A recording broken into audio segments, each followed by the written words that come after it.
Zoom's live captions get 1 in 5 words wrong. Seriously, 80% accuracy sounds okay, but for technical discussions, that means key details can get lost.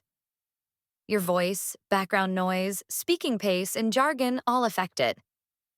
Zoom offers manual typing or its auto captions, and you can resize and move the caption window.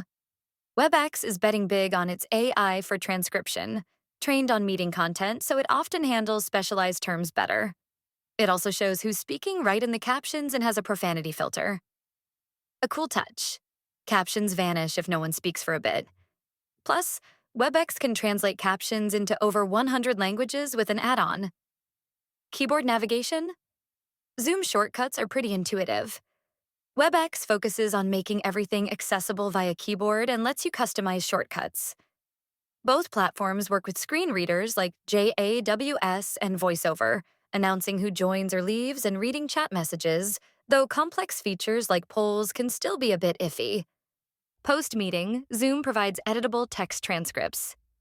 WebEx offers recordings with embedded transcripts or separate files, and can even generate transcripts in multiple languages.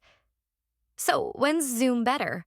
For simpler interfaces, more caption display options, easier integration with human captioners, or smoother breakout room accessibility.